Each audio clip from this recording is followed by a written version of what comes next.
¿Cómo estáis? Bienvenidos a un nuevo programa de Agua Viva. Soy Juan Carlos Parra. Te mando un abrazo muy fuerte desde este medio de comunicación, Radio y Televisión Vida, saludando a toda la audiencia en podcast, también como no en YouTube, en nuestra app, incluso en nuestra página web www.vidartv.com, y saludos a la audiencia en Dynamis Radio y en Onda Paz. Para todos vosotros, este audiolibro, estoy dedicando algunos programas a leer La fuerza de amar de Martin Luther King.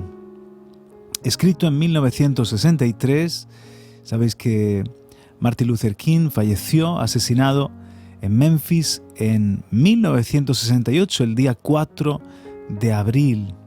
Mereció el Premio Nobel de la Paz en 1964 y también fue en ese mismo año nombrado el hombre del año en la revista Time. Este libro que tengo en mi mano es una edición de 1978, tiene a fecha de hoy, cuando hago esta grabación en diciembre de 2021, tiene mi edad, 43 años. Espero que sea inspirador para vosotros y vamos con el capítulo 3. Capítulo 3. Ser un buen prójimo. ¿Y quién es mi prójimo? Lucas 10:29. Quisiera hablaros de un hombre bueno, cuya vida ejemplar será siempre una luz esplendorosa que perturbará la adormecida conciencia de la humanidad. Su bondad no se basa en una confianza pasiva, en un credo particular, sino en su participación activa, en una acción salvadora de la vida. No en un peregrinaje moral que alcanza su meta, sino en una moral de amor que le hacía recorrer los grandes caminos de la vida. Era bueno porque sin duda era un buen prójimo.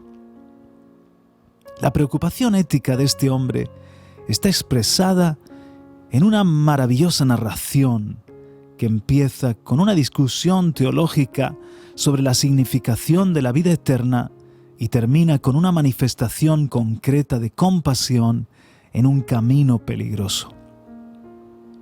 Un hombre que había sido formado en todos los detalles de la ley judía preguntó a Jesús: «Maestro, ¿qué debo hacer para conseguir la vida eterna?» La respuesta no se hace esperar. ¿Qué hay escrito en la ley? ¿Qué lees en ella? Después de unos instantes, el escriba recita puntualmente: «Amarás al Señor tu Dios con todo tu corazón, con toda tu alma, con toda tu fuerza y con toda tu inteligencia, y a tu prójimo como a ti mismo». Entonces Jesús pronuncia la palabra decisiva: «Has contestado rectamente. Haz esto y vivirás». Has contestado rectamente. Haz esto y vivirás. El jurista quedó preocupado. ¿Por qué, podría preguntar la gente, un hombre experto en la ley preguntaba lo que hasta un novicio hubiese podido responder? Queriéndose justificar y demostrar que la respuesta de Jesús distaba mucho de ser completa, preguntó: ¿y quién es mi prójimo? El jurista llevaba de este modo el debate hasta una discusión teológica abstracta. Pero Jesús, decidido a no dejarse atrapar por la parálisis del análisis, cogió la pregunta al vuelo y la dejó caer en una curva peligrosa entre Jerusalén y Jericó. Explicó la historia de un hombre que bajaba de Jerusalén a Jericó y cayó en manos de unos ladrones que lo desnudaron, lo golpearon y lo dejaron medio muerto. Por fortuna, apareció un sacerdote, pero pasó de largo por el otro lado del camino. Poco después, hizo lo mismo un levita. Por fin apareció un samaritano, un mestizo de un pueblo con el que los judíos no tenían tratos. Viendo al herido, se compadeció, le prestó los primeros auxilios. Lo hizo montar sobre su propia cabalgadura, lo condujo al mesón y cuidó de él. ¿Quién es mi prójimo? No sé su nombre, dice en esencia Jesús. Es cualquier persona que está junto a ti. Es el que se encuentra necesitado junto al camino de la vida. No es judío ni gentil, no es ruso ni americano, no es blanco ni negro, es un hombre. Cualquier hombre necesitado en uno de los numerosos caminos del Jericó de la vida. Jesús define al prójimo, por consiguiente, no como una fórmula teológica, sino como una situación vital. ¿En qué consistirá la bondad del buen samaritano? ¿Por qué será siempre un modelo y una inspiración en la virtud de la buena relación? Creo que la bondad de este hombre podría describirse con una sola palabra: altruismo.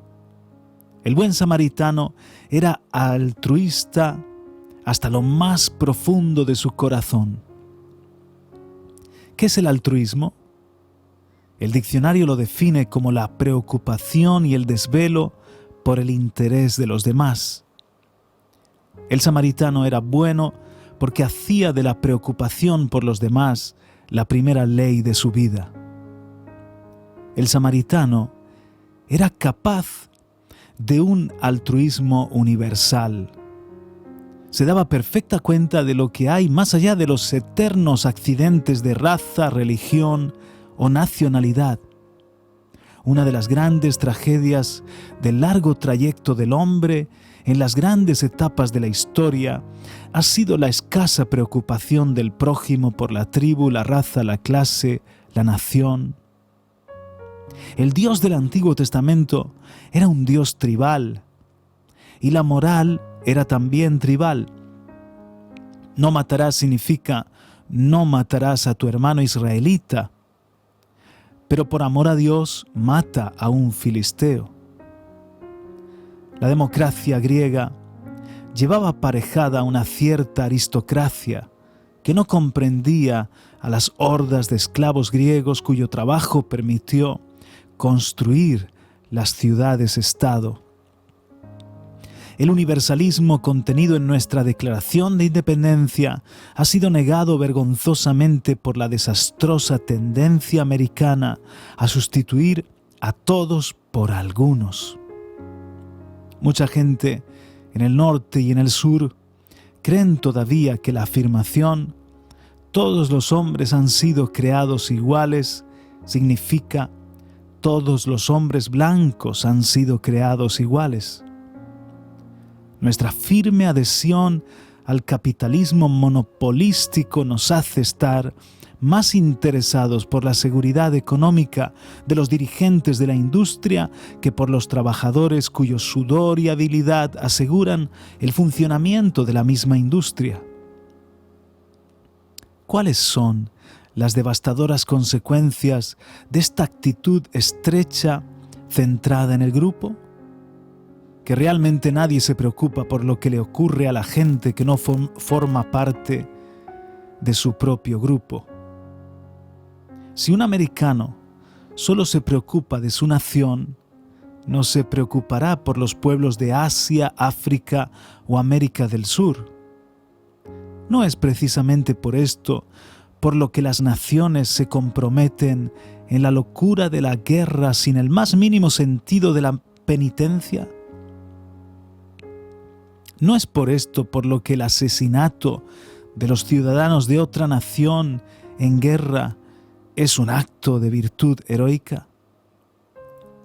Si los industriales no se preocupan sino de sus intereses personales, pasarán de largo cuando miles de trabajadores que se encuentran abandonados en cualquier camino de Jericó pierdan su empleo por razón de la automoción y consideran socialista cualquier movimiento para una mejor distribución de los recursos y una vida mejor para el trabajador.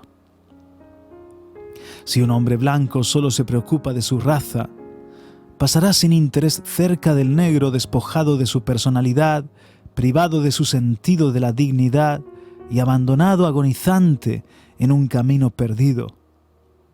Hace años, un coche que transportaba diversos miembros de un equipo de baloncesto de un colegio negro sufrió un accidente en una carretera importante del sur y 3 de los jóvenes resultaron gravemente heridos.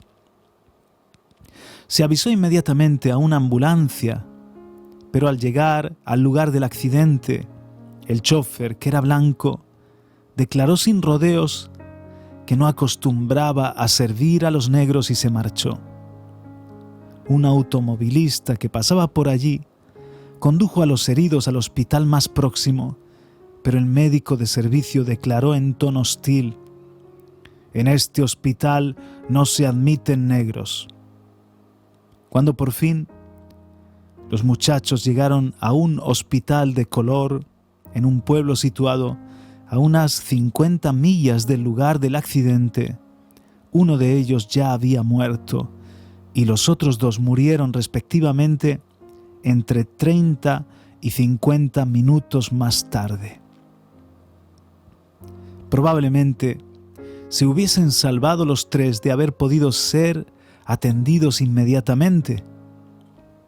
Este es solo uno de los miles de accidentes inhumanos que se producen cada día en el sur, manifestación increíble de las bárbaras consecuencias de toda ética basada en la tribu, la nación o la raza. La verdadera tragedia de este provincialismo estrecho es que vemos a la gente como entidades o simplemente como cosas. Muy pocas veces consideramos a la gente como personas. Una miopía espiritual limita nuestra visión de los accidentes externos. La vemos como judíos o gentiles, católicos o protestantes, chinos o americanos, negros o blancos. No pensamos en ellos como hermanos humanos hechos de la misma materia que nosotros, modelados sobre la misma imagen divina. El sacerdote y el levita no vieron más que un cuerpo ensangrentado y no un ser humano parecido a ellos. Pero el buen samaritano nos recordará siempre que hay que extirpar de nuestros ojos espirituales la catarata del provincialismo y ver a los hombres como hombres. Si el samaritano hubiera considerado al herido en primer lugar como un judío, no se hubiera parado, pues judíos y samaritanos no mantenían relaciones. Pero lo vio primero como ser humano y que era judío por accidente. El buen prójimo mira más allá de los accidentes externos y distingue las cualidades interiores que hacen a todos los hombres humanos y por tanto hermanos. El samaritano era capaz de un altruismo peligroso. Arriesgaba su vida por salvar la de su hermano. Si nos preguntan por qué el sacerdote y el levita no se detuvieron para ayudar al herido, nos vienen muchas hipótesis a la mente. Quizá no se detuvieron porque iban a una importante reunión eclesiástica. Quizá las reglas litúrgicas les prohibieran tocar un cuerpo humano antes de oficiar en el templo. ¿O acaso se habían puesto en camino para una asamblea de la asociación para el mejoramiento del camino de Jericó? En este caso, se trataba sin ningún género de dudas de una necesidad real. En efecto, no es suficiente ayudar a un individuo herido en el camino de Jericó. Es igualmente importante modificar las condiciones que hacen posible el latrocinio. La filantropía es una cosa buena, pero no debe llevar al filántropo al extremo de ignorar las circunstancias de injusticia económica que hacen posible la filantropía. Quizás el sacerdote y el levita creyeran que vale más atacar la injusticia en la raíz que volcarse en un simple caso individual. Estas pueden ser unas posibles razones de su renuncia a detenerse. Pero aún existe otra razón muy a menudo olvidada. Tuvieron miedo. El camino de Jericó era un camino peligroso. Cuando mi mujer y yo, nos dice Martin Luther King, visitamos Tierra Santa, alquilamos un coche e hicimos el trayecto de Jerusalén a Jericó. Mientras pasábamos lentamente por aquel camino sinuoso y accidentado, le dije a mi mujer: ahora comprendo por qué Jesús escogió este camino para situar su parábola. Jerusalén está situada a unos 600 metros sobre el nivel del mar y Jericó a unos 300 metros por debajo. El descenso se hace en menos de 30 kilómetros. Muchos virajes bruscos facilitan las emboscadas y exponen al viajero a ataques imprevisibles. En otra época se le conocía por el paso de la sangre. Por tanto, es posible que el sacerdote y el levita tuviesen miedo de ser atacados también si se detenían. Es posible que aún estuvieran cerca los ladrones y el herido podía ser un falso herido que intentaba atraer a los viajeros a su alcance para atacarlos rápidamente y sin esfuerzo. Imagino que el sacerdote y el levita se hicieron antes esta pregunta: ¿qué me sucederá si me detengo para ayudar a este hombre? En razón a su preocupación, el buen samaritano invirtió la pregunta: ¿qué le sucederá a este hombre si no me detengo a ayudarlo? El buen samaritano estaba comprometido en un altruismo peligroso. Nos preguntamos muchas veces: ¿qué será de mi colocación, de mi prestigio, de mi categoría si me comprometo en este asunto? ¿Dinamitarán mi casa? El hombre bueno da siempre la vuelta a la pregunta. Albert Schweitzer no se preguntó: ¿qué será de mi prestigio y seguridad de profesor universitario? ¿Qué será de mi categoría de organista especializado en Bach si trabajo por el pueblo de África? Al contrario, se preguntó: ¿qué les sucederá a estas miles de personas heridas por la injusticia si no me voy con ellos? Abraham Lincoln no se preguntó: ¿qué me pasará si proclamo la emancipación y pongo fin a la esclavitud? Sino que se preguntó: ¿qué le pasará a la Unión y a esos miles de negros si no lo hago? El negro que ejerce una profesión no pregunta: ¿qué pasará con mi posición asegurada, con mi categoría de clase media, con mi seguridad personal si participo en el movimiento que pretende acabar con la segregación? Sino que pregunta: ¿qué ocurrirá con la causa de la justicia y las masas del pueblo negro que no han sentido nunca el calor de una seguridad económica si no participo activa y valerosamente en este movimiento? En definitiva, un hombre no se valora por el lugar que ocupa en los momentos de seguridad y comodidad, sino por el que ocupa en épocas de prueba y adversidad. El verdadero prójimo pondrá en peligro su situación e incluso su vida por el bien de los demás.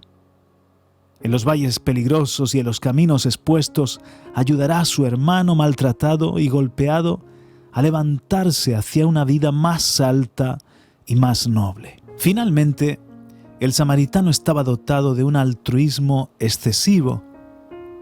Con sus propias manos curó las heridas del hombre y lo cargó en su cabalgadura. Hubiese sido más fácil pagar una ambulancia para conducir al herido al hospital, en lugar de arriesgarse a ver su vestido manchado de sangre. El altruismo auténtico es algo más que aptitud para la piedad.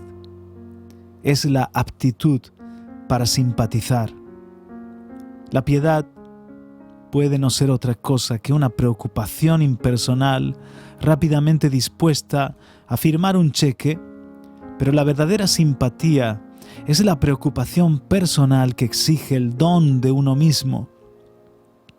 La piedad puede nacer del interés por una abstracción llamada humanidad, pero la simpatía nace de una preocupación por el ser humano individual que yace en un camino perdido de la vida.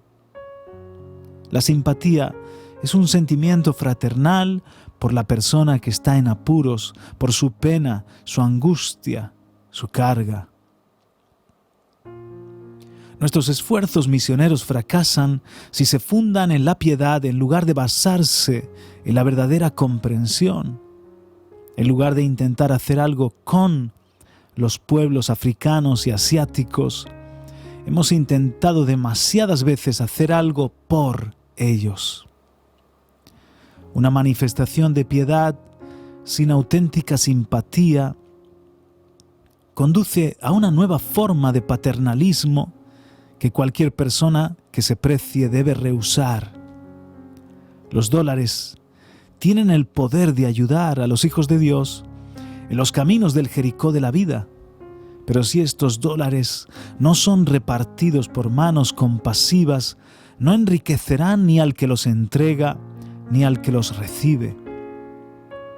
Millones de dólares misioneros han sido enviados a África por gente de iglesia que tolerarían innumerables muertes antes que conceder a un solo africano el privilegio de asociarse al culto de su comunidad.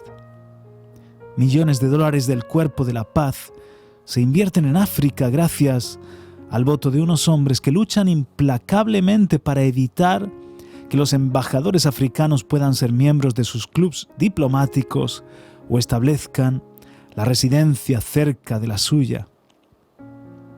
El Cuerpo de la Paz no alcanzará su objetivo si intenta hacer algo por los pueblos desgraciados del mundo. Lo logrará si intenta de manera creadora hacer algo con ellos. No tendrá éxito mientras sea un movimiento negativo dirigido a extinguir el comunismo. Lo tendrá únicamente como esfuerzo positivo destinado a liberar al mundo de la pobreza, la ignorancia y la enfermedad. El dinero sin amor es como la sal insípida, que solo sirve para que los hombres la pisen. Ser un buen prójimo exige una preocupación personal. El samaritano curó con sus manos las heridas corporales del hombre atacado y manifestó aún suficiente amor para curar las heridas de su espíritu desamparado. Otra manifestación del excesivo altruismo del buen samaritano fue su voluntad de hacer más de lo que era su deber. Después de haber asistido al herido, lo subió a su cabalgadura, lo condujo a una hospedería, dio el dinero necesario para que lo cuidasen y aseguró que si se producían gastos suplementarios, los pagaría de buen grado. Y los gastos que hagan de más, yo cuando vuelva los pagaré. Incluso sin esto, habría superado ya toda medida posible sobre el deber en favor de un extraño herido. Pero fue más allá. Su amor era completo. El doctor Harry Emerson Fosdick ha hecho una distinción importante entre las obligaciones que pueden ser impuestas y las que no pueden serlo. Las primeras están reguladas por los códigos de la sociedad y la intervención vigorosa de los órganos de aplicación de la ley. La violación de estas obligaciones, detallada en innumerables páginas de los libros de derecho, ha abierto muchas prisiones. Pero las obligaciones que no pueden ser impuestas escapan a las leyes de la sociedad. Se refieren a actitudes interiores, a las verdaderas relaciones de persona a persona, a manifestaciones de compasión que los tratados jurídicos no pueden reglamentar y que las cárceles no pueden rectificar. Las obligaciones de esta índole emanan de la sumisión personal a una ley interior escrita en el corazón del hombre. Las leyes humanas aseguran la justicia. Una ley superior produce el amor. Ningún código ha llegado a persuadir a un padre para que ame a sus hijos, ni a ningún marido para que muestre afecto hacia su mujer. Los tribunales de justicia pueden obligar a proporcionar el pan del cuerpo a la familia, pero no pueden obligar a nadie a dar el pan del amor. Un buen padre obedece a principios que no pueden serle impuestos desde afuera. El buen samaritano representa la conciencia de la humanidad porque también él obedece lo que no puede serle impuesto. Ninguna ley en el mundo hubiera podido producir esta compasión sin adulteraciones, este amor tan genuino, este altruismo total. Hoy, dice Martin Luther King, en el seno de nuestra nación existe una gran lucha. Es la lucha por la victoria sobre un monstruo denominado segregación y su gemelo inseparable, la discriminación, un monstruo que durante casi 100 años ha recorrido este país despojando a millones de negros de su sentido de la dignidad y robándoles su derecho natural a la libertad. No caigamos nunca en la tentación de creer que la legislación y los decretos jurídicos solo juegan un papel menor en la solución de estos problemas. La moralidad no puede dibujarse en forma de ley, pero la conducta puede ser regulada. Los decretos jurídicos no pueden cambiar los corazones, pero pueden moderar a los sin corazón. La ley no puede hacer que un patrono ame a su subordinado, pero puede impedir que no me quiera contratar por el color de mi piel. Los hábitos de la gente,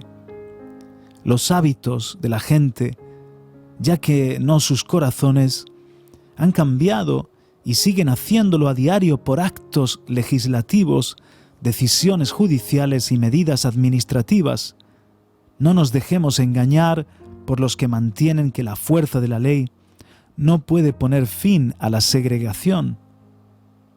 Reconociéndolo así, debemos admitir que la solución final del problema racial se encuentra en la buena voluntad de los hombres por obedecer aquello que no se nos puede imponer por fuerzas externas.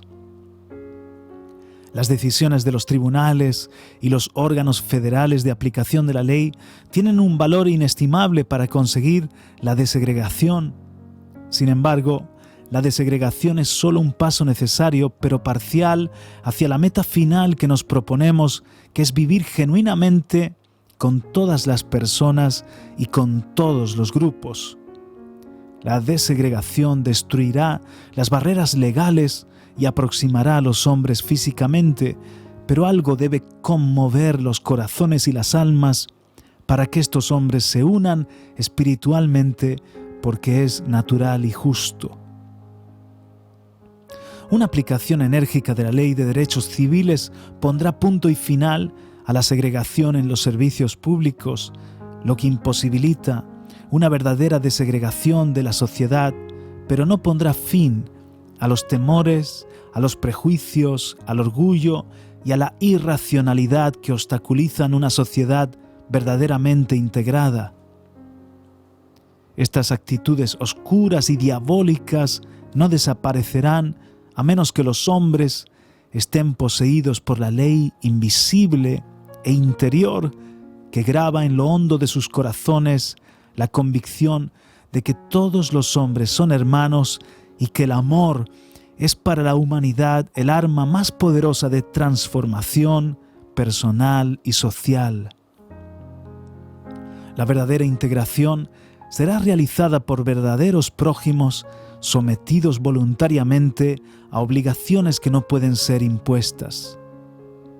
Ahora más que nunca, mis amigos, los hombres de todas las razas y naciones son requeridos a unas buenas relaciones de vecindad. El llamamiento a una política mundial de buena vecindad es algo más que una piedra de toque efímera, es el llamamiento a una forma de vida que transformará nuestra elegía cósmica inminente en un salmo de realización creadora. Ya no nos podemos permitir el lujo de pasar al otro lado del camino. A una locura de este tipo se le llamaba antes debilidad moral. Hoy conduce a un suicidio universal. No podemos sobrevivir mucho más separados espiritualmente en un mundo geográficamente unido. En un último análisis, yo no puedo ignorar al herido del camino de Jericó, porque es una parte de mí mismo. Su sufrimiento me empequeñece y su salvación me enaltece. En nuestra búsqueda para convertir el amor fraterno en una realidad, tenemos para guiarnos, además del ejemplo estimulante del buen samaritano,